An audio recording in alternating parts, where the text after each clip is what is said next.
आगे दिल्ली नगर निगम में हुई एडॉक कमेटियों के चेयरमैन और डिप्टी चेयरमैन के चुनाव को लेकर सियासी घमासान देखने को मिला, जहां एक और बीजेपी ने बहुमत से जीत का दावा किया। वहीं आम आदमी पार्टी ने आरोप लगाया कि SC/ST कमेटी के ढांचे को बदलकर दलितों की आवाज को दबाने की कोशिश की गई। आइए आपको दिखाते हैं उस पूरे घटनाक्रम की एक रिपोर्ट।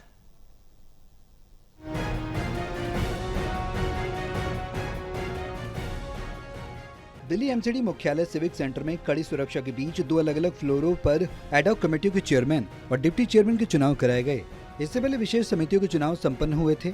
इन चुनाव पर नेता विपक्ष अंकुश नारंग ने गंभीर आरोप लगाते हुए कहा कि 35 सदस्यीय समिति को 21 का करने का मकसद केवल यह था कि बीजेपी अध्यक्ष पद पर काबिज हो सके। उन्होंने दावा किया कि 2022 में हुए चुनाव में बीजेपी ने केवल 6 सीटें जीती थीं और बाद में खरीद फरोख्त के जरिए तीनों पार्षद अपने साथ मिला लिए। इसके लिए अंकुश नारंग ने मेयर को दलित विरोधी करार दिया। भाजपा ने 35 की बजाय 21 क्यों किया, मैं आपको बता देता हूं।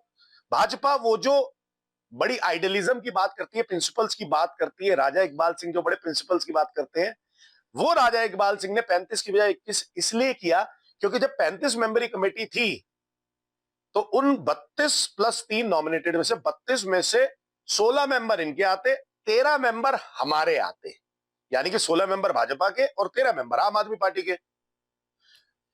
जब भाजपा के पास पार्षद ही टोटल जो SC पार्षद हैं, यानी कि रिजर्व कैटेगरी से पार्षद हैं, वो पार्षद ही 9 है, इसलिए इन्होंने 21 मेंबरी कमेटी बना दी क्योंकि 21 में से 3 नॉमिनेटेड, 18 में से 9 मेंबर इनके साथ हमारे, तो इन्होंने ये बना दी ताकि इनका चेयरमैन बन सके। तो सत्ता को भोगने के लिए भाजपा ने ये दलित विरोधी गतिविधि करी। वहीं मेयर राजा इकबाल ने सभी आरोपों को खारिज करते हुए कहा कि सभी कमेटियों में बीजेपी बहुमत से जीती है और दूसरी विचारधाराओं के पार्षद भी अब बीजेपी के साथ खड़े हो रहे हैं। उन्होंने आम आदमी पार्टी पर नौटंकी करने का आरोप लगाते हुए कहा कि जब प्रस्ताव हाउस में आया था तब आपके नेताओं ने चर्चा तक नहीं की। राजा इकबाल ने कहा कि अभी दिखावे के लिए विरोध कर रहे हैं, जनता के सामने नौटंकी बंद करनी चाहिए। दिल्ली के पार्षद समझ चुके हैं कि विकास के लिए बीजेपी की जरूरत है। मैं सबसे पहले आम आदमी पार्टी से पूछना चाहता हूं, जब ये बिल हाउस में आया आपने इस पे चर्चा क्यों नहीं की? क्योंकि आम आदमी पार्टी भी मूक इसके सपोर्ट में थी, वो नहीं बोली, मगर उन्होंने चर्चा में भाग नहीं लिया और ना ही वो उन्होंने उसका हाउस भी नहीं चलने दिया उस दिन। आप ये देखिए कि पहले आप सपोर्ट करते हैं, बाद में आप कहते हैं कि ऐसा क्यों किया, वैसा क्यों किया।